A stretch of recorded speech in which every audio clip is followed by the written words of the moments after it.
नज़री प्रोग्राम एक दफ़ो भी रवा के भलीकार बाजवा जनरल फैज़ निसार साकिब निसार आसिफ खोसाई अज़मत सईद पाकिस्तान 22 करोड़ अवाम जा मुजरिम आहिनि। मियां नवाज़ शरीफ़ पंहिंजे पुराने बयानीअ ते क़ाइमु आहे। अॼु हिकु अहम पैगाम खणी शहबाज शरीफ़ उन वटि पहुतो। उनजे बावजूद भी मियां साहब जी इहा स्ट्रेटजी आहे त हीअ को बयानियो आहे इहो ई 2024 वारे इलेक्शन में हलंदो। त अॼु प्रोग्राम जे नसीब असां इन ते ई ॻाल्हाईंदासीं त हिकु तरफ़ PTI जो बयानियो आहे, उहो इहो बयानियो आहे त उनजे ख़िलाफ़ु साज़िश थी, ॿिए तरफ़ नून लीग जो बयानियो आहे ऐं उहो इहो बयानियो आहे त उनजे ख़िलाफ़ु भी साज़िश थी।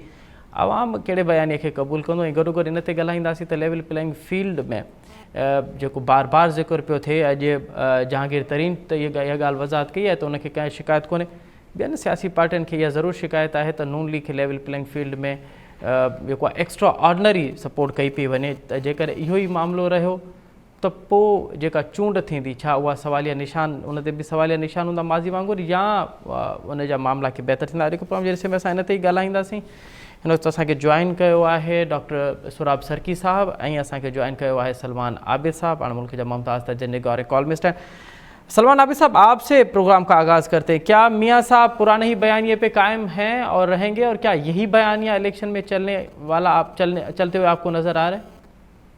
देखिए, मियां साहब ने बड़ी मेहनत के साथ एक बयानिया बनाने की कोशिश की थी, वोट को इज्जत दो जी। उसके बाद मियां साहब समझौते के सियासत का शिकार हो गए और शहबाज शरीफ साहब की मसलहत की सियासत के दरमियान उन्होंने एक समझौता कर लिया था। अब क्योंकि वो इलेक्शन के लिए आना चाहते हैं पाकिस्तान, तो उनको एक बयानिया दरकार है। वो बयानिया उनको पता है कि इमरान खान के मुकाबले में, क्योंकि इमरान खान का बयानिया इस वक्त एंटी एस्टैब्लिशमेंट है, तो एक ऐसा ही बयानिया दरकार है जिसमें वो सबको चैलेंज कर सके जी। तो वो एक बयानिया बनाने की कोशिश कर रहे हैं। लेकिन ये बयानिया इसलिए नहीं चलेगा कि नवाज शरीफ साहब ने एक पिछला जो यूटर्न लिया है उसके बाद लोग उन पर ज्यादा एतबार नहीं करेंगे। और दूसरी बात यह कि मुस्लिम लीग नून के अंदर मजमूई तौर पर जो लोग हैं वो मसलहत की सियासत चाहते हैं और वो शहबाज शरीफ साहब की मफामत की सियासत के साथ आगे बढ़ना चाहते हैं। तो नवाज शरीफ का जो इस वक्त एजेंडा है वो उनके लिए मसाइल पैदा करेगा। लेकिन जनरल बाजवा के साथ अगर आपको दुश्मनी है और आप समझते हैं कि उन्होंने मसला खराब किया है जी, तो कल ही राना सनाउल्लाह साहब ने फरमाया है कि हमने जनरल बाजवा के साथ मिलकर जो इमरान खान की हुकूमत को खत्म किया था वो एक हमारी प्लान का हिस्सा था। तो आप तो उस प्लान के अंदर शामिल थे ना, जो जनरल बाजवा के साथ हुआ और इमरान खान की हुकूमत गिराई गई। तो उस वक्त आपने जनरल बाजवा का साथ क्यों दिया? फिर जनरल फैज तो उस वक्त DGISI नहीं थे जब 2018 के इलेक्शन हुए हैं जी। उस वक्त तो नवीद मुख्तार साहब DGISI थे जी। तो इसलिए इस बयानी के अंदर भी कॉन्ट्राडिक्शन है।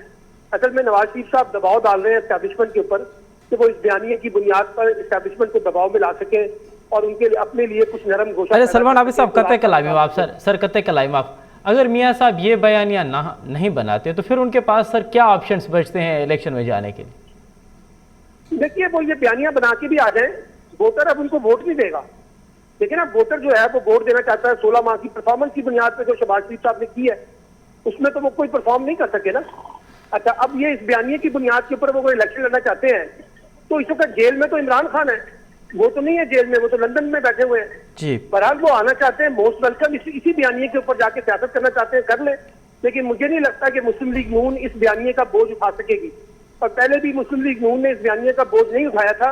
यही वजह है कि शहबाज शरीफ की मकामती पॉलिसी जो है वो नवाज शरीफ साहब की पॉलिसी के ऊपर गालिब हो गई थी। और अब भी इस बात का इम्कान है कि जो ये मकामती पॉलिसी दिखाई जा रही है ये ज्यादा देर चलने वाली नहीं है। मुस्लिम लीग नून बतौर जमात इसको कबूल नहीं करेगी। ठीक है, डॉक्टर सुराब सरकी साहब, मुझे आवाज़ अचे अचे पियो सर? बिल्कुल अचे पियो साईं। अच्छा डॉक्टर साहब, हाँ इहो ॿुधाइजो त लेवल प्लेइंग फील्ड में पीपल्स पार्टी खे सभ खां वधीक शिकायतूं आहिनि ऐं उनखे शिकायतूं वरी नून लीग सां आहिनि। बस सादो सवाल इहो आहे त हिकु पार्टी अव्हां खे लेवल प्लेइंग फील्ड कीअं थी करे सघे, अव्हां लाइ छा पई करे सघे? हिकु पार्टी सियासी पार्टी अव्हां लाइ कीअं पई करे सघे?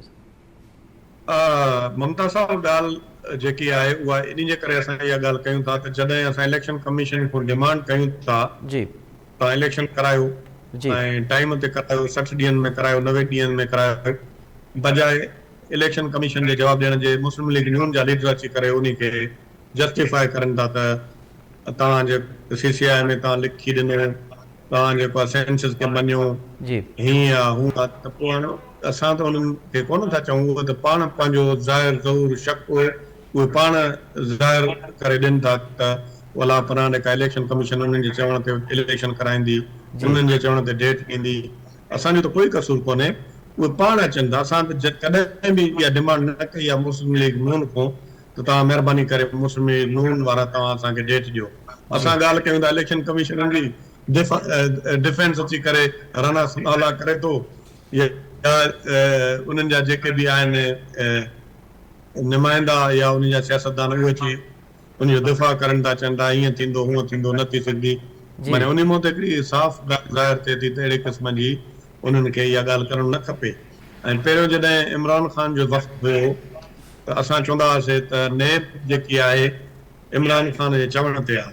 नून लीग वारा बि चवंदा, पोइ वरी चवंदा त तव्हां कीअं चओ था त नेब इमरान ख़ान जे चवण ते आहे। असां चवंदा त हिननि जा सियासतदान पहिरियों अची करे चवंदा 2-4 ॾींहं अॻु में त फलाणो ॿधंदो, वरी 2-3 ॾींहंनि खां पोइ ॿधिजी वेंदो। हिननि जा माण्हू चवंदा त जेके जेल में आहिनि उन्हनि जी एयर कंडीशन जी सहूलियत असां खसियूं था, एयर कंडीशन जी सहूलियत खसिजी वेंदी। हिननि जा माण्हू अची करे चवंदा त फलाणे सियासतदान ते केस दाख़िल थिए थो, उन ते केस दाख़िल थी वेंदो।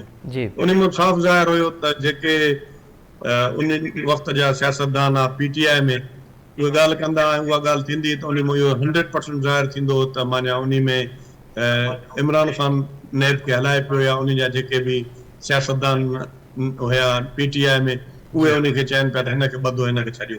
हाणे उहा साॻी सूरत हाल नून लीग वारनि में उहा ॻाल्हि असां कयूं था साॻी त बाबा इलेक्शन करायो। डॉक्टर साहब अवां चओ त 2018 में डॉक्टर साहब अवां पिया चओ त 2018 में जेको माहौल PTI लाइ जोड़ियो वियो हाणे उहो साॻियो माहौल नून लीग लाइ जोड़ियो पियो वञे। मां हिकिड़ी गुज़ारिश कयां, जेकॾहिं हिन मुल्क में फेयर एंड फ्री इलेक्शन न थींदा ऐं प्ले लेवल बराबरि न हूंदी फील्ड, इहो ई मसइलो आहे हिन मुल्क जो 76 सालनि खां वठी। जेकॾहिं सही ऐं ईमानदारी सां इलेक्शन थिए, जेन्युइन लीडर अचनि त पोइ हिन मुल्क में तब्दीली अची सघे थी। ख़ुदा न ख़ास्ता जेकॾहिं अहिड़े क़िस्म जूं झुड़तूं इलेक्शनियूं कराइणियूं आहिनि ऐं इमरान ख़ान खे आंदो, बिल्कुलु तव्हां सही चओ था, या वरी 2013 वारियूं इलेक्शनियूं जंहिंमें ज़रदारी साहब चयो त आरो जी इलेक्शन आहे, पर हाणे जेकी थी अलाह ख़ैर करे, हलो तव्हां हली करे सियासत कयो। ऐं अहिड़ी क़िस्म जी ऑफर ज़रदारी साहब PTI खे बि ॾिनी। असां त चऊं था हिन मुल्क में कंहिं न कंहिं तरीक़े सां डेमोक्रेसी हुजे ऐं जेके डेमोक्रेटिक। डॉक्टर साहब इन ॻाल्हि में केतिरी सदाकत आहे त ख़ुदि पीपल्स पार्टी जे केतिरनि ई अॻुवाननि सां माण्हू राब्ते में आहिनि, उन्हनि खे चयो पियो वञे त नून लीग में शामिल थियनि। बिल्कुलु इन में सदाकत त इहा ई आहे जो माण्हू पाण ई चवनि था जंहिंखे अहिड़े क़िस्म जी ऑफर मिली आहे उन्हनि खे अला क़यादत खे बि ॿुधायो आहे। ऐं ईअं ई थिए पियो अॻे जॾहिं PTI खे हुकूमत में आणिणो हो त अहिड़े क़िस्म जूं ॻाल्हियूं थियनि पयूं ऐं उनखे तव्हां पाण बि उनखे ज़ाहिर आहे तव्हां बि उनखे मॉनिटर बि कयो ऐं तव्हां उनखे नशर बि कयो, उनखे तव्हां डिस्कस बि कयो। ऐं उन खां पोइ ईअं ई थियो 18 में वरी इलेक्शन थी, उन में पूरा न पिया थियनि, आज़ाद उम्मीदवार जहाज़नि ते हेलीकॉप्टरनि ते खणी करे उनजी हुकूमत पूरी कई वई।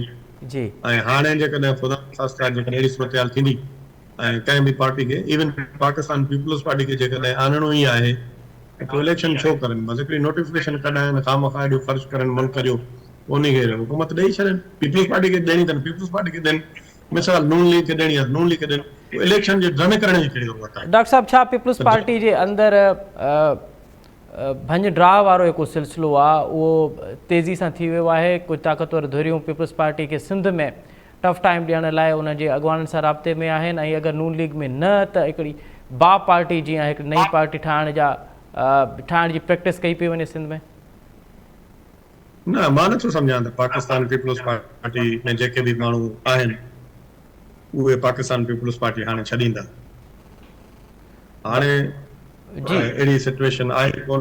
बाक़ी नून लीग लाइ चयो पियो वञे त नून लीग में शामिल थियो।